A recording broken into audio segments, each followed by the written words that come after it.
Llega el mediodía. En Mañanas Blue le contamos lo que es noticia en Colombia y el mundo. Dirige Camila Zuluaga. Son las 12 del día, 1 minuto, y aquí están los titulares de las noticias más importantes a esta hora en Colombia. Camila, muy buenas tardes. Mucha atención que el presidente Gustavo Petro firmó el decreto con que el gobierno colombiano responde a Ecuador con un arancel recíproco del 30% a los productos provenientes de ese país. La medida, mucha atención, además, restringe el comercio terrestre de varios productos. Y el Ministerio del Trabajo ordenó el cierre de 4 áreas en la planta de Alpina por riesgos críticos para los trabajadores. La medida se tomó al término de la inspección que duró 24 horas en su planta de Sopó. La Superintendencia de Servicios Públicos citó a las compañías generadoras de energía a Bogotá para supervisar toda su gestión ante el nuevo frente frío que generará nuevas emergencias por lluvias en el país. Y pérdidas por más de 10.000 millones de pesos reporta el sector turístico del Urabá antioqueño debido al aumento de lluvias.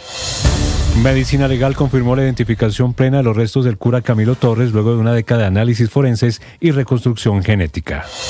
Y el precandidato presidencial Iván Cepeda se defendió de la polémica generada por la presencia de personas con camisetas alusivas a la Coordinadora Nacional Ejército Bolivariano durante un acto de su campaña en el departamento de Nariño. En el departamento de Santander fue capturado el presunto responsable del homicidio de un joven cantante de rap quien recibió varios disparos. Y en noticias internacionales, el presidente Donald Trump hablará de sus logros económicos en el discurso del Estado de la Unión esta noche a las 9 hora colombiana. Además, se espera que se pronuncie sobre la decisión del Tribunal Supremo que anuló parcialmente los aranceles impuestos a otros países. Es noticia en Colombia. Y la noticia en Colombia tiene que ver con que el presidente Gustavo Petro firmó el decreto con que el gobierno colombiano le responde a Ecuador con un arancel recíproco del 30% a productos provenientes de ese país. La medida además restringe el comercio terrestre de varios productos como el arroz y el pescado. Catherine Ávila. El gobierno nacional expidió un decreto del Ministerio de Comercio a través del cual impone un arancel recíproco del 30% a 23 partidas arancelarias desagregadas en 73 subpartidas de productos importados desde Ecuador. Restringen además el ingreso por vía terrestre, específicamente por las direcciones seccionales de impuestos y aduanas de Ipiales y Puerto Asís, de arroz y varios productos agropecuarios frescos, peces, camarón y otros productos pesqueros, frutas, hortalizas y productos sensibles como plátano, banano, bocadillo, cebolla, tomate, frijol, maracuyá, coco, aguacatejas, entre otros, además de sustancias y productos químicos que puedan utilizarse para la fabricación de fentanilo. El decreto establece que el incumplimiento dará lugar a aprehensión de mercancías y del medio de transporte sin posibilidad de legalización o reembarque y entra en vigencia al día siguiente de su publicación. Esta medida se adopta, recordemos, en el marco de una guerra arancelaria con Ecuador que impuso un arancel del 30% a productos provenientes de Colombia, argumentando que no había cooperación en las fronteras para la lucha contra el crimen organizado. 12 del día, 4 minutos, y cambiamos de tema porque el Ministerio de Trabajo anunció medidas preventivas en la planta de Alpina en Sopó tras una inspección de casi 24 horas donde se detectaron riesgos graves para la seguridad de los trabajadores y presuntas prácticas contra la libertad sindical. Alejandra Bello, muy buenas tardes. Slobodan, buenas tardes. Pues sí, la cartera laboral ordenó la paralización inmediata y provisional de 4 áreas en la planta de Alpina, ubicada en Sopó, Cundinamarca, tras una inspección en la que se detectaron riesgos inminentes para la vida y la salud de los trabajadores. La decisión fue confirmada por la viceministra de Relaciones Laborales e Inspección, Sandra Muñoz, quien señaló que la Unidad Especial de Investigaciones encontró fallas técnicas graves. Primero, encontramos fugas en calderas de vapor. Segundo, encontramos tanques con peligro por soda cáustica y ácido nítrico. Y tercero, identificamos altas temperaturas. Según el ministerio, estas condiciones representan un riesgo directo para la integridad física del personal, por lo que se ordenó el sellamiento preventivo de 4 áreas críticas. Además, durante la diligencia se impuso una medida preventiva por presuntos actos de persecución sindical. La viceministra advirtió que Alpina no podrá tomar represalias contra los trabajadores que colaboraron con las autoridades. Está pasando en Colombia. Y en Colombia, la Superintendencia de Servicios Públicos citó a las compañías generadoras de energía a Bogotá para supervisar toda su gestión en medio del frente frío que ha dejado fuertes afectaciones por las lluvias en el país. Laura Olarte. La Superintendencia de Servicios Públicos Domiciliarios anunció que intensificó la vigilancia sobre las principales generadoras hidroeléctricas del país en medio de la temporada de lluvias atípicas que se viven en estos momentos. El objetivo principal es supervisar la gestión financiera, técnica y administrativa de las empresas para así poder garantizar el cumplimiento de la regulación, la continuidad del servicio de la energía y por supuesto también la protección de los usuarios. Por esta razón, la entidad citó a Bogotá a los representantes legales de diferentes empresas, AES Colombia, Celsia Colombia, Empresa Urrá, empresas públicas de Medellín, Enel Colombia, Hidroeléctrica del Alto Porce e Isagen. La Superservicios verificará la información operativa reportada desde el 1 de enero del 2025 hasta la fecha y así que se dé la revisión que incluye parámetros también de la operación de los embalses como volúmenes útiles, niveles y disponibilidad declarada, además de la veracidad de los datos sobre caudales, descargas y vertimientos. También la Superservicios exigirá al detalle de todos los planes de mantenimiento y los soportes técnicos de cualquier indisponibilidad que haya afectado la oferta energética hasta el momento. Y finalmente, la entidad supervisará los modelos técnicos utilizados para la toma de decisiones y la formación de precios con el fin de asegurar que respondan a las actuales condiciones hidrológicas que se viven en el país y que por supuesto también se garantice la transparencia del sector eléctrico. Es noticia en Antioquia. Y más de 10.000 millones de pesos en pérdidas económicas se han reportado en el sector turístico de la región del Urabá en Antioquia debido a las emergencias precisamente por las lluvias. En Medellín, Héctor David Santamaría. Las fuertes lluvias que incluso siguen azotando al Urabá antioqueño ya han dejado graves afectaciones a miles de familias, pero el sector turístico no ha sido ajeno. La Corporación Turística Urabá Darién Caribe aseguró que municipios como Turbo, San Juan de Urabá, Arboletes o San Pedro Urabá se han visto sumamente afectados por daños en vías y la infraestructura turística. La directora ejecutiva es Karen Martínez. Más de 600 prestadores de servicio turístico hoy están en riesgo. Más de un 50% de estos prestadores con sus establecimientos temporalmente cerrado. En cuanto a la ocupación hotelera, hemos reducido en un 85%. Además, unas 1.800 reservas han sido canceladas. Se ha disminuido en cerca del 70% la llegada de turistas a la región y hoy hay cerca de 3.000 empleos que están afectados y en riesgo. 12 del día, 8 minutos. Y varios municipios del Huila continúan en alerta por riesgo de deslizamiento según el IDEAM. A la fecha ya son 176 las emergencias registradas que dejan hasta el momento 5 personas heridas. La información la tiene Silvia Lorena Artunduaga. En el Huila, las lluvias han provocado graves afectaciones en más del 80% de los municipios del departamento. Los organismos de emergencia han atendido 176 eventos, entre ellos deslizamientos, crecientes súbitas y vendavales, que hasta el momento dejan 5 personas heridas en Neiva y en La Plata. Orlando Garzón, profesional de la Oficina de Gestión del Riesgo del Huila. 30 municipios con afectaciones. Eso nos ha dejado un registro de 222 familias damnificadas. Representan aproximadamente 1.110 personas damnificadas. Las emergencias han dejado 5 personas heridas, entre esas 2 en Neiva por caída de árbol, 3 en La Plata por situaciones de inundación. Igualmente afectación a infraestructura, en vivienda. Además, se reportan 195 viviendas averiadas, 27 destruidas y el colapso de la red vial, especialmente terciaria. Es noticia judicial. La noticia judicial la tiene, por supuesto, Medicina Legal, que confirmó finalmente la identificación plena de los restos de Camilo Torres, luego de una década de análisis forenses y también de reconstrucción genética. Según el director de la entidad, existe una coincidencia biológica concluyente, dice él, sustentada en evidencia científica. Felipe García. El director de Medicina Legal, Ariel Cortés, confirmó que tras más de 10 años de investigación se logró la plena identificación científica de los restos del sacerdote y guerrillero Camilo Torres. Según explicó, el proceso enfrentó un escenario técnico extremo marcado por cuerpos mezclados, restos incompletos, deterioro avanzado y sustancias que afectaban el material genético. Ante estas condiciones, los expertos realizaron una reconstrucción genética compleja a partir de múltiples estructuras óseas exhumadas entre 2016 y 2024. La investigación incluyó muestras de linaje materno obtenidas de familiares directos. Estas fueron trabajadas en laboratorios especializados tras exhumaciones realizadas en Bogotá y La Habana, en Cuba, lo que permitió establecer la vinculación genética mediante comparación de perfiles mitocondriales. Esto dijo el director de Medicina Legal.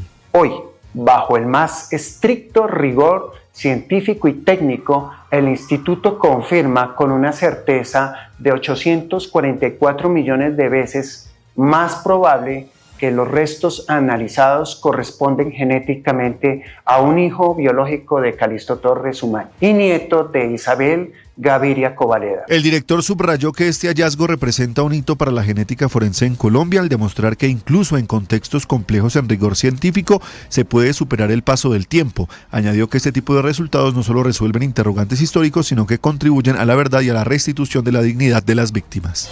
Es noticia política. En noticias políticas, el precandidato presidencial Iván Cepeda respondió a la polémica generada por la presencia de personas con camisetas alusivas a la Coordinadora Nacional Ejército Bolivariano, que son las disidencias de las FARC, durante un acto de su campaña en Tumaco, en Nariño, y aseguró que solicitó su captura inmediata. Caterina Ávila. En medio de sus actos de campaña en Tumaco, Nariño, hubo presencia de varias personas portando camisetas alusivas a la Coordinadora Nacional Ejército Bolivariano, una de las disidencias de las FARC que se desintegró de la Segunda Marquetalia. El candidato Iván Cepeda dio explicaciones y aseguró que él mismo reportó a las autoridades sobre este hecho. E inmediatamente tuve información de ello, recurrí al delegado de la Policía Nacional, un capitán que estaba delegado para nuestra seguridad en el sitio, y le pedí inmediatamente que estos 3 individuos, para ellos les entregamos las imágenes, fueran inmediatamente capturados. Hasta ahora no hemos tenido respuesta frente a esa solicitud, pero evidentemente este es un hecho que a nuestro modo de ver debe ser investigado y esclarecido plenamente. El candidato aseguró que él también tiene un riesgo en materia de seguridad y que no es cierto que sea el único candidato que puede moverse por el territorio nacional sin tener temor a represalias de grupos armados. La presencia de miembros de este grupo armado en eventos públicos ocurre en medio de un contexto de fortalecimiento de estas estructuras disidentes. La Coordinadora Nacional Ejército Bolivariano creció un 25% en 2023, mientras que el autodenominado Estado Mayor Central aumentó 23% y el ELN un 9% en comparación con cifras registradas en 2022. Es noticia en el Caribe. Y en el departamento del Magdalena, la gobernación lanzó una alerta por la deuda que mantienen varias EPS con la red pública hospitalaria de esta región. Según el último reporte, la cartera ya supera los 300.000 millones de pesos. William Agudelo. La gobernadora del Magdalena, Margarita Guerra, advirtió que la situación financiera de los hospitales se está volviendo insostenible por la falta de pago de las EPS. De acuerdo con el informe oficial, la deuda total asciende a 304.264 millones de pesos y de ese monto, 154.870 millones llevan más de un año en mora. La gobernadora Guerra pidió al Ministerio de Salud intervenir. Esto dijo. Y por más inversiones, señor ministro, que le agradecemos, pero ese plan que tienen muchas EPS, con los hospitales departamentales, hasta con las clínicas privadas de nuestro departamento, están llevando a que el sistema de salud pueda colapsar. En el listado de mayores deudores aparece Ecosalud y Nueva EPS. La gobernación anunció acciones administrativas y legales para proteger la red pública y garantizar el servicio de salud a los magdalenenses. Es noticia en el Valle. Las autoridades del Valle del Cauca, 12 del día 15 minutos, van a reforzar la base militar de alta montaña de los Farallones de Cali para impedir la reapertura de minas ilegales. Desconocidos han intentado reactivar los socavones y vertido mercurio en el agua. Stephanie Toledo. Las autoridades en el Valle del Cauca han encendido sus alarmas al identificar que grupos criminales están intentando reactivar la minería ilegal en el Parque Nacional Natural Farallones de Cali, que recordemos cerró su última bocamina en el año 2025. Lo que han identificado es que estas personas han abierto varios socavones, los cuales hasta el momento han logrado ser intervenidos por la fuerza pública. La gobernadora del Valle, Dilian Francisca Toro, manifestó que la mayor preocupación está en la detección de mercurio en el agua. Se evidenció que existe mercurio en el agua y que puede haber un daño biológico para las personas. Lo que se ha definido es un trabajo que sea definitivo para limpiar esa área de mercurio y de esa manera no genere más daño a la población o a los peces. Para evitar que más personas sigan intentando reactivar la minería en los Farallones, se va a robustecer la presencia de soldados de alta montaña y de carabineros de la policía para tener más capacidad de reacción en este parque nacional.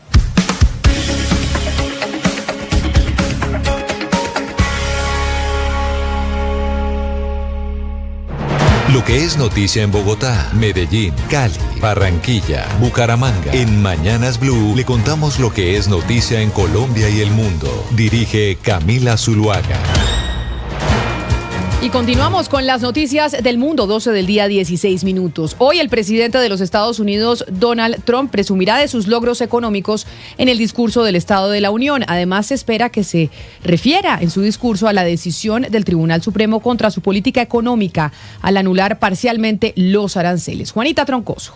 El presidente de Estados Unidos, Donald Trump, hará un recuento de sus logros económicos y anunciará nuevas medidas durante el discurso sobre el Estado de la Unión que pronunciará esta noche en el Capitolio, el primero tras su regreso a la Casa Blanca en 2025. Trump va a resaltar los logros históricos de su administración durante el último año, al mismo tiempo que presentará una ambiciosa agenda para seguir haciendo que el sueño americano sea más accesible y asequible para la clase trabajadora en todo el país, dijo la portavoz de la Casa Blanca, Caroline Leavitt, en una entrevista con Fox News, quien añadió que habrán algunos momentos conmovedores. To continue making the American dream more attainable and affordable for working class people across the country. It's going to be a great speech. There will be some tear-jerking moments. El presidente Trump también resaltará su iniciativa para abaratar los costos de medicamentos en el portal Trump RX y cómo ha ayudado a una pareja con tratamiento de infertilidad a ahorrar en medicinas. Es noticia deportiva. La noticia deportiva, hoy se jugarán los partidos de vuelta de la UEFA Champions League. Juan Guillermo Gómez, muy buenas tardes. Así es, Slobodan, los partidos de vuelta de los playoffs de la Champions League arrancan. La jornada comienza a las 2:45 con el duelo entre el Brujas y el Atlético de Madrid, luego del vibrante empate 3-3 en la ida en Bélgica. A las 3 de la tarde se juegan los partidos restantes. El Karabakh tendrá que visitar al Newcastle tras el 6-1 en el primer encuentro. El equipo de Azerbaiyán podría tener la participación de los colombianos Camilo Durán y Kevin Medina. Recordemos que Durán es el goleador del club en esta Champions con 4 anotaciones y será una de las cartas ofensivas para intentar reaccionar en Inglaterra. También a las 3 de la tarde el Bayer Leverkusen en Alemania defiende el 2-0 ante el Olympiacos, mientras que el Inter de Milán buscará remontar en casa el 3-1 frente al Bodo Glimt. Es tendencia en Colombia.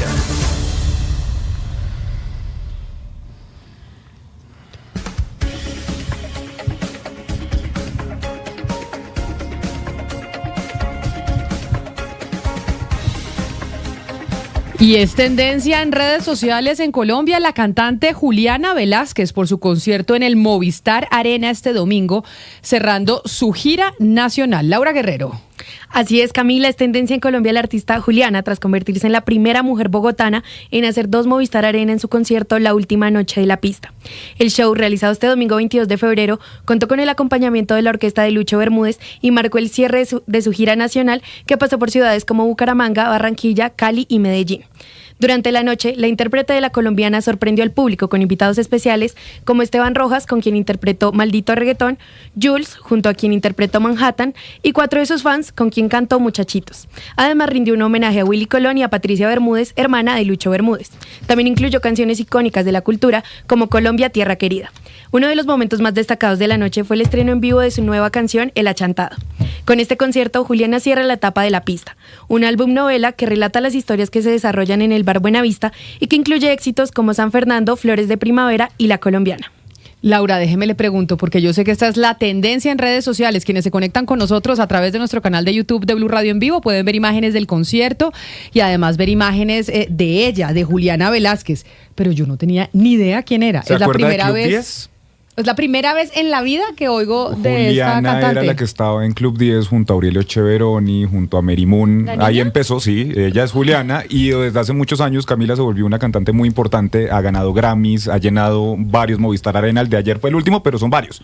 Mira, ahí estamos viendo la imagen de cómo todos crecemos. Del Club 10, ¿sí? Pero yo no la había oído jamás. Gonzalo, ¿usted sabía quién era Juliana Velázquez? Pero además bogotana, que lleva el récord de... No tengo ni la menor idea. Yo tampoco. Lo que pasa es que usted tampoco sabe quién es Aurelio Cheveroni. Sí.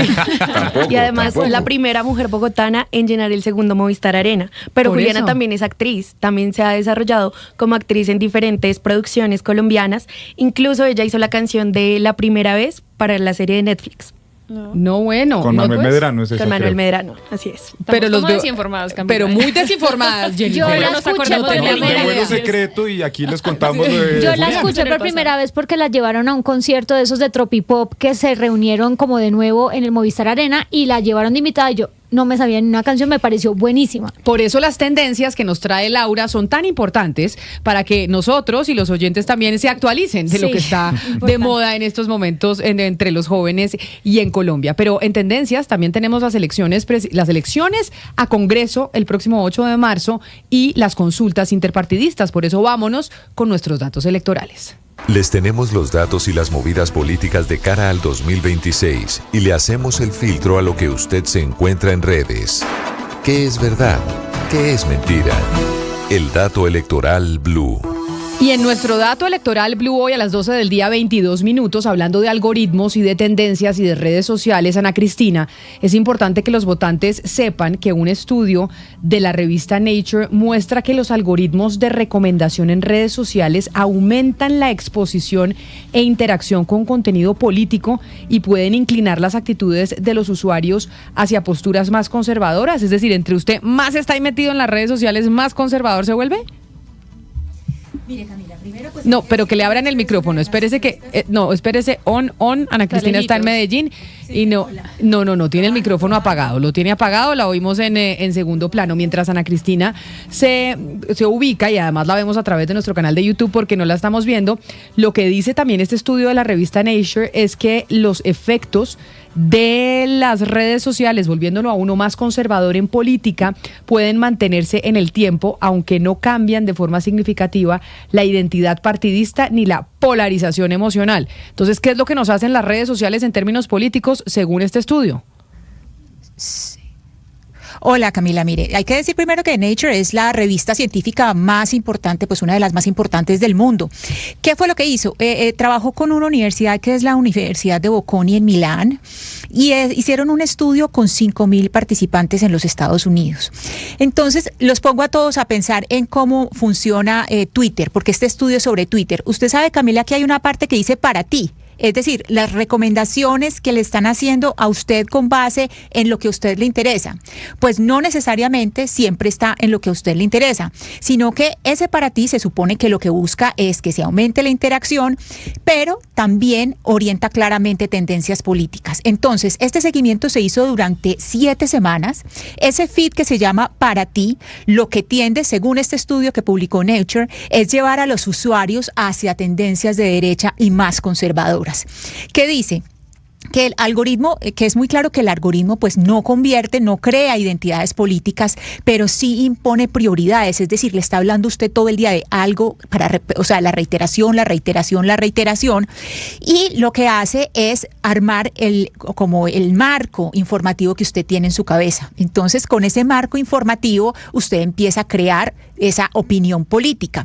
Entonces, pues, esto lo que hace es que usted empieza a generar una manera de de optimizar, porque el cerebro siempre busca la salida más fácil y la forma de optimización es buscar lo que le va saliendo. Entonces, hay muchos comentarios al respecto, pues ya muchos expertos han hablado sobre esto en Twitter y dicen que claro, que por eso Elon Musk, ya se ha probado pues que ha tenido incidencias en elecciones y electoralmente pues por lo menos tenemos que estar muy conscientes de que hay un feed, es decir, una alimentación de X que nos está diciendo que miremos hacia un lado más conservador o de derecha. Pero no digo que esto no sea importante, pero hay una cosa que, digamos, me tranquiliza, y es que X es la red social menos utilizada de todas. Sí. O sea, es decir, quienes utilizan X son un nicho, ahí sí lo que diríamos el nichito, es un nicho chiquitito. Realmente la masificación de las redes sociales está en Facebook con las personas ya más de la tercera edad, no, de verdad, Facebook es de la tercera edad. Adultas de tercera edad. Eso Facebook ya no está ni usted ni yo, imagínense la ya tercera edad. Facebook, Instagram, TikTok, Snapchat, esas son las redes realmente masivas, pero X es chiquitito. Sí, tiene razón. Y es que la prueba... Ana Cristina. Perdón, Jennifer, que la prueba de la incidencia de X es cuántos presidentes ha montado X. O sea, cuántos presidentes de X hemos tenido y les va mal en elecciones. Me parece muy valioso ese estudio que usted trae, Ana Cristina, porque me parece nuevo. Es decir, lo que yo leí hace mucho, acuérdese con Cambridge Analytica, Camila, que esto era el algoritmo que iba siguiendo lo que usted le gustaba, lo que usted pensaba, y solamente le daba ese tipo de información, impidiéndole que usted conociera otros puntos de vista, otras ideologías y otras propuestas. Entonces usted se encasillaba. Acá me llama la atención que dice que usted se va volviendo más conservador por el contenido que le da una red social, en este caso X, es decir, es algo muy diferente a lo que habíamos conocido, y pues obviamente acá hay que tener en cuenta que esto es de Elon Musk, ¿o no? Que él va por esa ideología, que incluso le abrió nuevamente las puertas a personas que habían sido retiradas de la red por toda la desinformación que hubo durante la pandemia y que volvieron bajo su mandato. Camila, pues vea, son más o menos 556 millones de usuarios de X en el mundo, o de Twitter, 7% de la población mundial. Es verdad que, bueno, no es poca gente, pero al lado de Facebook o de Instagram son o poquitos, TikTok. Pero el poder de X, Camila, que yo creo que es la más chiquita, pero en términos políticos es mucho más influyente que las otras, porque ahí, en ese pequeño nicho, como usted lo llama, conversan los poderosos y las empresas, y ahí pasan las noticias, y incluso lo que hacen muchas cuentas en Colombia y en el mundo de noticias y de política, de Instagram y de Facebook, es que se meten a ver qué está pasando ahí, qué conversaciones se están dando, y cogen y lo replican en su contenido instagrameable o facebookeable, pero las noticias y la conversación tienen origen en X. Pues ahí está este estudio de la revista Nature a propósito de las elecciones el próximo 8 de marzo, pero en nuestros datos electorales hay algo que se conoció desde el fin de semana, Lina, y es que La Silla Vacía, este portal político, este medio de comunicación dedicado a los temas políticos, hizo una investigación en donde se menciona que Iván Cepeda, el candidato presidencial del continuismo, del presidente Gustavo Petro, aparece en los computadores de Raúl Reyes. Eso ya se sabía,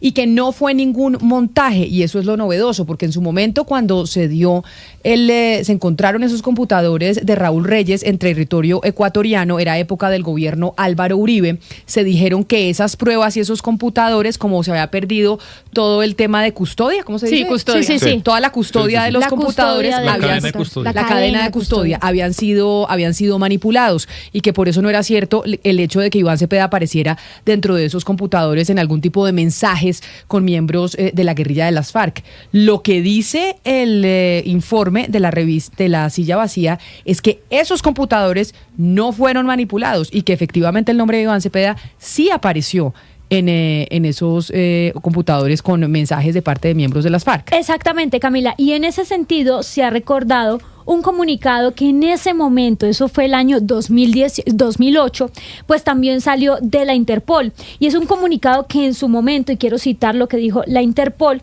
pues dice lo siguiente: el informe de Interpol sobre todo esa situación y esos computadores indica con claridad que la conclusión global de sus especialistas es que no se ha creado, modificado o suprimido ningún archivo de usuario en ninguna de las 8 pruebas instrumentales de carácter informático después de su decomiso a las FARC practicado el 1 de marzo del 2008. Eso fue un informe pues que fue de público conocimiento en su momento, pero que reafirma lo que hoy La Silla Vacía, a través de una extensa investigación donde usó muchísimas fuentes y contraste de datos, pues tuvo como conclusión que efectivamente no se habría modificado la información de esos computadores. Eso se conoció el fin de semana. ¿Qué ha respondido el candidato Iván Cepeda, que es lo importante? Sí, mire, el candidato Iván Cepeda publicó un video en sus redes sociales, Camila, donde anunció una denuncia que interpuso ante la Comisión Internacional de Derechos Humanos, Interamericana de Derechos Humanos, para advertir sobre una campaña publicitaria desplegada en su contra para difundir información falsa y un intento de judicializarlo en los Estados Unidos. Pero si quiere, escuchémoslo para que veamos, quienes se conectan también a través de las plataformas, lo veamos y lo escuchemos sobre lo que dijo. De manera concluyente, mi supuesta aparición en un computador de Raúl Reyes, jefe también de las extintas FARC, aparición en la que yo habría solicitado ayuda para realizar las multitudinarias movilizaciones que tuvieron lugar en Colombia el 6 de marzo de 2008 como parte de la expresión de las víctimas de crímenes de Estado y del paramilitarismo con relación a nuestra realidad de impunidad y de persecución. Pues bien, todas esas campañas se han venido realizando, con el propósito de lograr algo que no han podido aún, y es que de alguna manera se mine mi credibilidad en la campaña electoral. Para tristeza de quienes están adelantando esas campañas, sigo figurando en cada una de las encuestas que se ha practicado en primer lugar del favor popular en materia electoral. Como si todo esto no fuera suficiente, también, ustedes lo saben, mediante una maniobra sucia y tramposa, el Consejo Nacional Electoral me excluyó de la consulta del próximo 8 de marzo. Así que han sido puestas a funcionar toda una serie de campañas, mecanismos, métodos que ya conocemos, abiertamente ilegales. Es la respuesta que publica a esta investigación de la silla vacía el candidato presidencial Iván Cepeda. Él dice que había anunciado desde hace algún tiempo que iba a haber una especie de publicidad negra en su contra, y lo que se preguntan muchos es ¿por qué esta investigación de la silla vacía sería publicidad negra en contra de su campaña si finalmente el informe que se conoció es que efectivamente no se manipularon los computadores? Lo distinto es que no se pueden tener en cuenta como prueba judicial precisamente porque se perdió la cadena de custodia y porque se obtuvieron esos computadores en un ataque en un territorio que no era el colombiano. Lo que pasa es que desde ese momento el argumento que ellos habían usado también para desestimar toda esta situación era decir que los computadores pues se habían manipulado, Camila. De hecho, en ese momento, que esa era una marcha, digamos,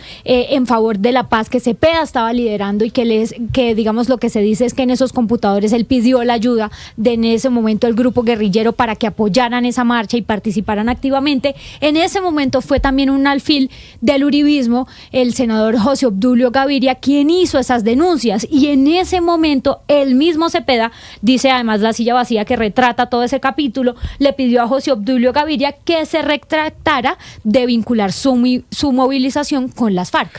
Hay dos cosas que yo no entiendo esta declaración de Iván Cepeda. Uno, ¿qué tiene que ver el uribismo en esto? Es la silla vacía, que tampoco es que haga una cosa que no se conocía, sino de hecho hubo peritos que dijeron eso, la Interpol puntualmente. Me acuerdo de una rueda de prensa que fue muy tensa porque en esa época Uribe estaba peleadísimo con el chavismo, con Correa, y era como Uribe contra todos, y la Interpol en rueda de prensa en Bogotá dijo eso, que el contenido no fue manipulado. Nadie está diciendo que se tiene que usar esa prueba para abrir una investigación a Iván Cepeda. Entonces Iván Cepeda, que se la debería agarrar es en contra de la silla vacía. Y quien piense que la silla vacía tiene algo contra Iván Cepeda es que 15 días antes, Camila, o 10 días antes de esto, la silla vacía hace una investigación sobre los negocios o las empresas donde Abelardo de la Espriella tiene acciones. Entonces, pues la silla vacía irá dando investigaciones, y esta es una. Entonces, que pues Iván Cepeda denuncie la silla vacía. No, es que Sebastián, claro, este video que les mostramos de Iván Cepeda dura 4 minutos y él empieza ese video poniendo como sobre la mesa diferentes puntos. Pero el título es ese. Claro, diferentes puntos por los cuales él dice el desprestigio. Es decir, él en el video no solo se refiere a lo de la silla vacía, ese es uno de los puntos por los cuales él señala que se está haciendo una campaña. Pero ese es el título del trino. Sí, Sebastián, pero estoy contando todo lo que dice el video, que lo escuché los 4 minutos, y en ese video también él narra que fichas del uribismo o del Centro Democrático han ido a los Estados Unidos, incluso dice él, a intentar buscar formas de judicializarlo. No se le olvide, por ejemplo, que el hoy precandidato presidencial Daniel Palacios estuvo hace unos días en Washington también presentando cosas, que en su momento también cuando estuvo Uribe salió ese rumor que Uribe estaba en esas. Bueno, en fin, él nombra muchos hechos, no solo lo de la silla vacía, sino que ata todo, y por eso es que también va a la Corte Interamericana. Pero el mensaje con el que publica el video es ¿cuál concretamente? Pues es el titular. A lo mejor el que solamente lee el titular pues ve que Iván Cepeda dice: denuncié ante la CIDH la persecución política del uribismo contra mi campaña. Pues déjeme saludar a José Obdulio Gaviria, quien estuvo, como usted lo mencionó, Lina, en su momento hablando de ese tema, de cómo aparecía el nombre de Iván Cepeda en los computadores de Raúl Reyes, y quien hace parte del uribismo. Y seguramente Iván Cepeda, pues cuando se refiere la campaña del uribismo en su contra, pues tiene en su cabeza también a José Obdulio Gaviria. Señor Gaviria, bienvenido. Mil gracias por estar aquí en Mañanas Blue. Muchas gracias a ustedes por la invitación. ¿Ustedes han tenido algo que ver en esta información que se ha conocido recientemente y en esta publicación del fin de semana, en donde nuevamente sale a la luz que Iván Cepeda aparece en los computadores de Raúl Reyes? Y se lo pregunto precisamente por el video que acabamos de escuchar. Camila, usted le hago una pregunta y creo que la voy a rajar. Dígame. ¿Quién manejó dentro del gobierno del presidente Uribe los archivos Reyes? No tengo ni idea. ¿Directamente el presidente? El viceministro Oscar Naranjo. de Defensa, Sergio Jaramillo. Y él lo llevó por instrucciones del presidente Uribe a la Interpol y a un centro de pensamiento, ustedes me ayudan, que yo no recuerdo el nombre, en Londres, para que tramitaran las concordancias probatorias. Entonces ahí les doy otro dato. Pero entonces, antes de que me dé el otro dato, y ya me dice lo de la Corte Suprema, cuando usted dice que el expediente lo manejó Sergio Jaramillo en su momento, el archivo lo manejó Sergio Jaramillo, es que la información que se conozca habría salido filtrada de parte de Sergio Jaramillo, que era el que tenía el conocimiento de lo que ahí se decía. Bueno, entonces me equivoqué en la palabra manejó. Coordinó la acción para que no se masculara el archivo, entonces no se le quitara la fuerza generadora de hechos políticos y hechos judiciales. Entonces, la Corte Suprema de Justicia, en casos concretos, le voy a contar uno, Borja, dijo que con respecto a la prueba en un expediente contra él, se requería que hubiese también comprobación de las circunstancias de modo, tiempo y lugar de los hechos que aparecían en el archivo. O sea que el archivo es un archivo utilizable jurídicamente, realmente, pero obvio que necesitará comprobaciones de circunstancias de modo, tiempo y lugar. Que hay un viaje, bueno, miremos a ver si hubo el viaje. En Ecuador ha ocurrido eso porque el archivo tiene unas referencias muy importantes respecto a altos funcionarios del gobierno de Correa y a políticos del correísmo, y esa cosa se ha hecho. En Colombia, obviamente, muchas de las hechos narrados o comentados entre ellos en el archivo Reyes, las respuestas de Cano, las respuestas de Mono Jojo y de Tiro Fijo, se han comprobado cruzando la información. Es el caso más concreto el de Pía Córdoba. Pía Córdoba, en una primera decisión de la Corte, no se avanzó en un proceso contra ella por vinculación a las FARC, que yo creo que en ese caso sería rebelión, pero luego en acciones de narcotráfico y luego la comprobación y la propia declaración del hermano de ella, pues dieron lugar a que se considerara válida esa prueba. Ex senador, ahí como lo dijimos antes de saludarlo, pues la Interpol en rueda de prensa en marzo, el director de entonces, el señor Noble, dijo eso, que no fue alterado el contenido, pero si nos puede recordar cómo fue el procedimiento del gobierno de contactar la Interpol. Usted nos habla de Sergio Jaramillo, pero me gustaría que nos dé más detalles de todo ese proceso, de cómo llegan esos computadores de las selvas del sur de Colombia a las manos de la Interpol y cómo se hace este trabajo. Acuerde, fue un bombardeo, sí, a el campamento. Estamos hablando de unos 6 kilómetros dentro del territorio de Ecuador. Inmediatamente la policía de Colombia recogió 2 cadáveres, si mal no estoy, o un cadáver, y recogió los computadores. Sus computadores fueron empacados inmediatamente, y la orden no solamente del presidente, sino del director de la policía, que yo creo que en ese momento era después vicepresidente Naranjo, las Fuerzas Armadas, etcétera, no tocaron para nada el computador, lo entregaron a los expertos, y realmente ahí hay pruebas y hay como... Claro, pero Pero a mí me parece importante, señor Gaviria, y para que lo tengamos claro, Lina, es que acá no estamos discutiendo si ese computador puede ser prueba o no para abrirle un expediente a Iván Cepeda. Ya la Corte dijo que no, que eso no es una prueba. La noticia política... No es así. No se dice que no se da prueba. Claro, digamos, que los computadores no se pueden utilizar precisamente porque la forma en que se recaudó no son una prueba lícita para un proceso contra el senador Iván Cepeda. Digamos, la noticia de esto que conocimos el fin de semana gracias a la silla vacía es que más allá de si eso es prueba o no, porque creo que esa es otra discusión, es que en esos computadores, en donde aparece el nombre de Iván Cepeda, hoy candidato presidencial, pues no fueron manipulados. Es decir, nadie metió el nombre de Iván Cepeda en los computadores. Efectivamente, miembros de la guerrilla de las FARC en su momento sí hablaron de Iván Cepeda y de contactarlo para esa marcha del 6 de marzo. Sí, no, y la gravedad también es que lo que se retrata ahí son los mensajes en los que Iván Cepeda, pues señalan, habría sido el que los buscó para que ellos participaran de esa marcha. Yo creo que es la gravedad que en ese momento, pues las FARC eran un grupo armado, digamos, reconocido, no había proceso de paz vigente y pues básicamente lo que uno podría inferir es que infiltraron una marcha.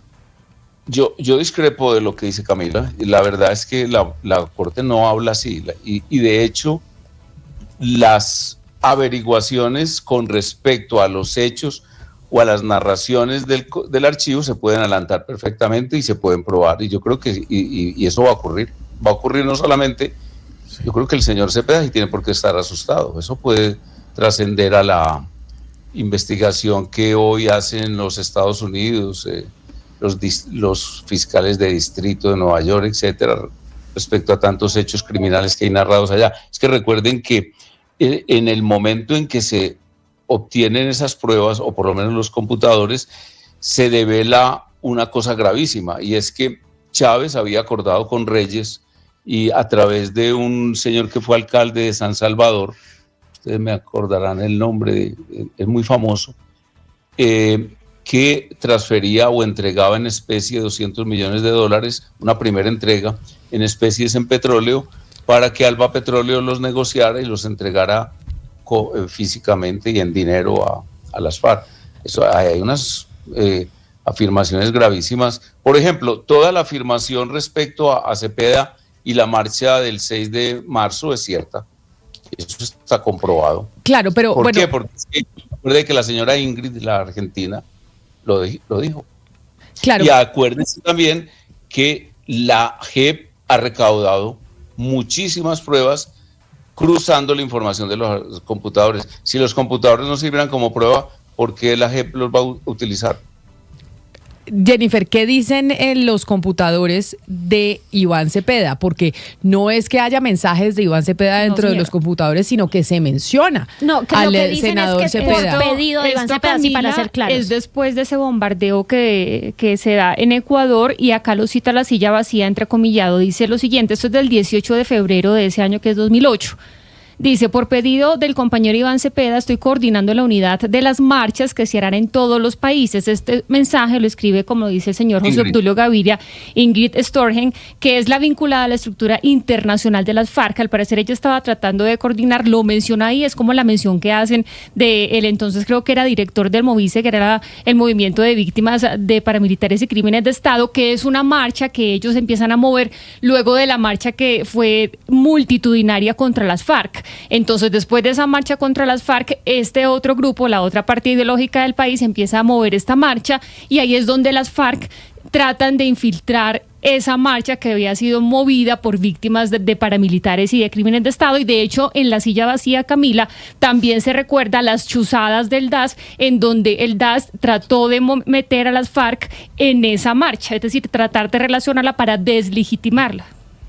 Les doy otro dato, que yo lo complemento, mejor dicho, el Frente Quinto, y ahí estaban en el archivo. El Frente Quinto invitó a esa... ¿Me están oyendo, cierto? Y lo escuchamos. El Frente Quinto invitó a la llamada, a la marcha, y ANCOL se puso al frente de la marcha. ¿Y quién era ANCOL? ANCOL era una agencia de prensa que operaba en Estocolmo, que ya sabemos por todo lo que ocurrió luego en el proceso de paz, era un aparato de propaganda y de publicidad de las FARC.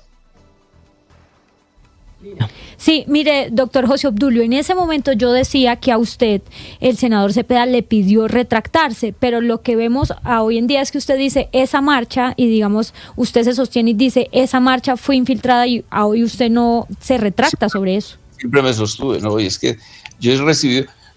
hablar de Cepeda es muy complicado y de otros candidatos, porque ahí mismo van y lo denuncian a uno. Yo no sé si a ustedes les ha tocado, a mí sí. Y entonces eso gasta un mundo de plata. Yo no, porque yo he tenido un gran abogado o unos grandes abogados que son muy solidarios conmigo y que saben que no tienen, bueno, y alguna retribución reciben en el sentido de que les da más nombradía lo efectivos que han sido, porque yo nunca fui a la cárcel, a pesar de que el señor Cepeda, que es experto en meter a la cárcel con mentiras a mucha gente, él fue a los Estados Unidos a recaudar pruebas contra mí en las cárceles, eso está dicho, incluso fue con Piedad Córdoba y con Lara, con el que en ese momento era representante de Lara, pero entonces hablar de él es tan difícil por eso, porque hay como un mecanismo para inhibir a cualquier persona que discuta los asuntos graves como este que estamos discutiendo nosotros tranquilamente y sin estar abusando de ninguna información o creándola nosotros o mintiendo, pero ellos lo convierten inmediatamente en un juicio. Eso tiene nombre propio, se llama el uso alternativo del derecho. Ellos crearon una escuela de pensamiento jurídico en Italia y en España, en Argentina, que les ha sido de mucho provecho, hasta el punto de que llevaron a la cárcel a un hombre como el presidente Uribe, de una honradez y una decencia como la de él en el ejercicio del poder. Sí, lo que dice Iván Cepeda, el candidato Iván Cepeda, es que esta publicación de La Silla Vacía pues busca afectar su campaña presidencial, pero que detrás de eso está el uribismo, intentando que sea judicializado en Estados Unidos. ¿Usted sabe, doctor José Obdulio Gaviria, si en Estados Unidos existe alguna investigación, algún proceso contra Iván Cepeda, al menos una denuncia de algún sector político colombiano? Deben estar preocupados, les cuento por qué. Es que este mes, yo no sé si todavía eso va a ocurrir, hay la declaración del Pollo Carvajal. Pollo Carvajal es un general que manejó todo el tema de inteligencia de el señor Chávez, directamente de Chávez. Y él ha estado aportando toda la información respecto a cómo Chávez y las FARC intervinieron en el ejercicio de la actividad política en toda América Latina. Entonces pueden estar preocupados por eso. Ex senador Gaviria, entre las fuentes que tiene La Silla Vacía, pues cita, por ejemplo, The International Institute for Strategic Studies, por ejemplo, ese lo cita. Cita también publicaciones de la Liga contra el Silencio, archivos del DAS, y dicen pues que cotejaron toda esta información. Que además es, digamos, la detección de mentiras ha sido una de las especialidades de La Silla Vacía. Y le pregunto a usted, porque usted fue consultado para este artículo, es ¿por qué se publicó en este momento? O sea, esto es un caso que lleva 18 años y que 18 años Iván Cepeda ha dicho distintas versiones. Aquí ya hay una versión distinta, obviamente hay una noticia porque hay una versión distinta, pero la pregunta es, ¿usted sabe por qué se consulta en este momento esa versión distinta? A mí no me llamó La Silla Vacía, la verdad sea dicha. Yo simplemente me metí porque yo soy usuario de X, esa empresa que ustedes dicen que no es tan importante. Pues ustedes me están llamando es porque yo metí ahí un recorderis para dummies de lo que fue el tema de las marchas. Es que esas marchas, ¿saben cómo nacieron? Esa marcha nació de la fotografía de Ingrid Betancourt, que conmovió al país y al mundo. Al mundo. Entonces, a partir de ese momento, todo el mundo se enfureció y yo alimenté ese furor también como convencido de que el secuestro era un oprobioso mecanismo de presión de las FARC a la sociedad colombiana y que además muchos dirigentes, doy 4 nombres, Iván Cepeda, Alfonso López Michelsen, Álvaro Leiva y Ernesto Samper, se dedicaron a coadyuvar la presión de las FARC para utilizar los secuestradores con ese mecanismo de presión y liberar a 500 guerrilleros puestos a buen recaudo, juzgados y condenados por la justicia colombiana. Ese era el objetivo, eso se llamaba Acuerdo Humanitario Ya. Y entonces esa rabia del mundo frente a esa fotografía tan digna, una foto que está en la retina de todos los colombianos de la época, de Ingrid Betancourt, nos hizo movilizar. Eso nació espontáneamente y ahí sí ustedes tienen razón. Esa marcha nació en Facebook. Bueno, por lo demás, X, que antes llamaba Twitter, todavía no existía. Pues es José Obdulio Gaviria quien efectivamente, como él mismo lo dice, lo llamamos por cuenta de su participación en toda esta información alrededor del computador de Raúl Reyes, que se viene hablando desde el 2008, y esta publicación que hace La Silla Vacía el domingo, en donde yo sé que usted no está de acuerdo conmigo, pero yo sí creo que judicialmente esos computadores no se pueden utilizar como prueba, porque así lo determinó también la Corte en el caso de Piedad Córdoba, y pues mucho menos vamos a hablar de que se le va a abrir un expediente a Iván Cepeda sobre este caso. Simplemente es la ratificación de que su nombre aparece ahí. No, le voy a mandar un escritico que tengo preparado, técnico, puramente jurídico. Estaba volviendo pues a mi actividad jurídica. Y yo creo que yo sí tengo razón, pero bueno, eso es una cosa para discutir. Pero sí le voy a decir, porque es que esto está en mí, entre las cosas de las cuales yo más me precio, dijéramos, como la palabra me enorgullece, es que Alfonso Cano hubiese dicho lo siguiente, y ahí está en ese archivo. Le escribe a Raúl Reyes: camarada Raúl, hay que apoyar la marcha que está organizando Iván Cepeda y su Fundación de Víctimas para que opaque la marcha contra las FARC que hizo José Obdulio. Eso nos permite desviar la atención y mostrar que hay víctimas de todos los lados. Esa marcha obviamente no la hice yo, pues es obvio, pero sí ahí está pintado cómo era la relación, la interactuación de el señor Cepeda con la cúpula de las FARC. Pero ahí es importante aclarar también, señor José Obdulio, que es una mención que hace esa cúpula de las FARC en los computadores de Cepeda, no que Cepeda esté hablando con él. A uno, como en el caso como en el caso del expresidente Andrés Pastrana con los archivos de Jeffrey Epstein, el señor aparece en los archivos, pero no necesariamente significa que el señor tiene una vinculación con esa red de pederastia. Sí, dejar claro que no hubo mensaje para hacer como un paralelo. Sí, no, es decir, que no hubo un mensaje de Cepeda o que transcribieran a Cepeda. Eso es bueno aclararlo. Así es. Otro dato, y que también el Frente Quinto, emocionado,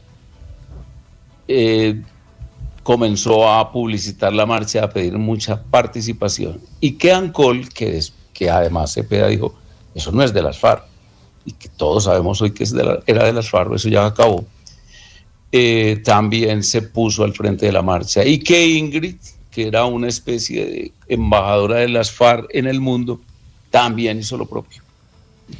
Pues, doctor José Obdulio, mil gracias por estar con nosotros. Creo que aquí hay un punto importante, y es que efectivamente el nombre de Iván Cepeda sí apareció en esos computadores que no fueron manipulados, pero eso no implica una relación directa del senador con esos computadores. Si nos vamos al caso del expresidente Uribe, pues en muchos casos los paramilitares hablaron del expresidente Uribe en declaraciones, y no significa por ello que el expresidente pues tenía algún tipo de relación directa con los paramilitares y con la formación de frentes paramilitares en Colombia. Lo mismo hacemos la comparación con el caso de Andrés Pastrana y los archivos de Jeffrey Epstein. Esto para entender un poco lo que se conoció este fin de semana de la publicación de La Silla Vacía. Doctor José Obdulio, mil gracias por estar aquí con nosotros. Tenemos que volver a hablar con usted, ya más largo, pero de política, porque lo hemos buscado para hablar de la consulta y usted no ha querido hablar con nosotros.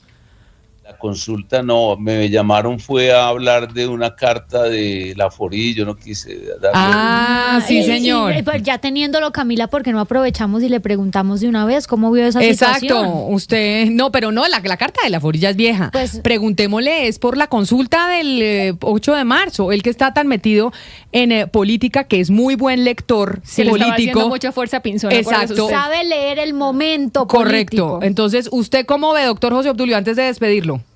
Vea, en las elecciones anteriores, que vienen siendo las del 21 de Perú, el señor Pedro Castillo marcaba el 1% 25 días antes de la primera vuelta. Yo espero que esa consulta tome mucha fuerza en estos 12 días que faltan y que ojalá ustedes ayuden.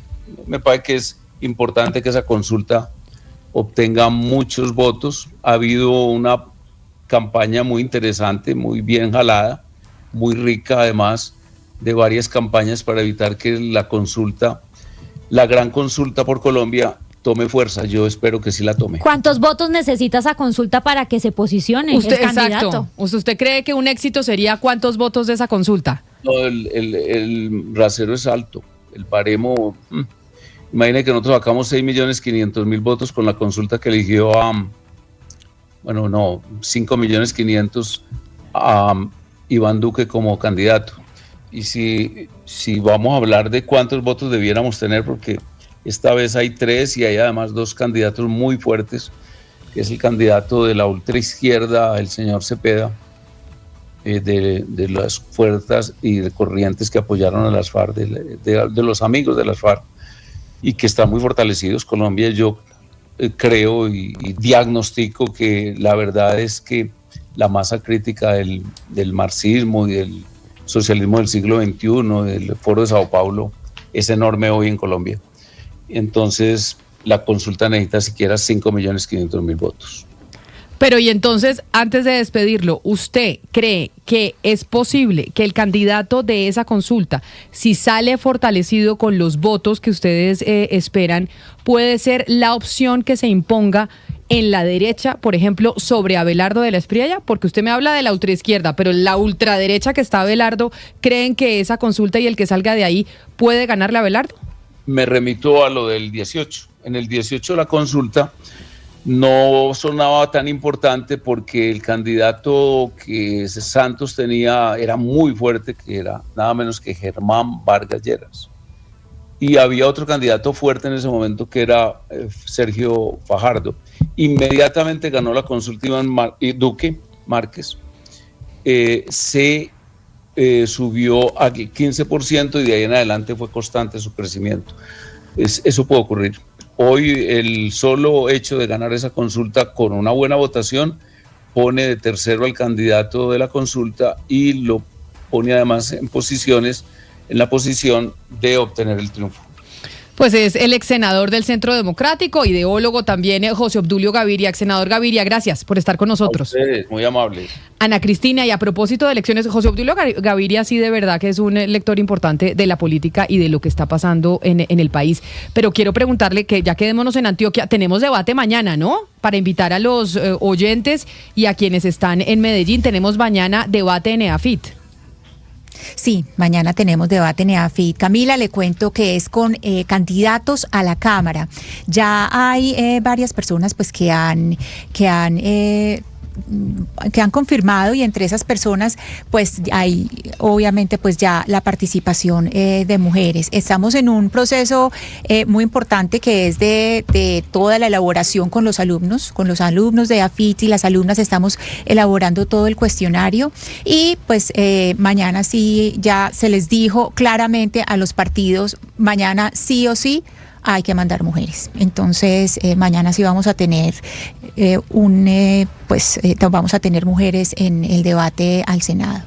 Pues así es, los invitamos mañana a nuestro debate en Medellín, al Senado con EAFIT. Así llegamos nosotros al final de esta emisión de Mañanas Blue. Hacemos una pausa muy corta y quédense con Ricardo Ospina, que ya llega con todo su equipo en Meridiano Blue. Cuando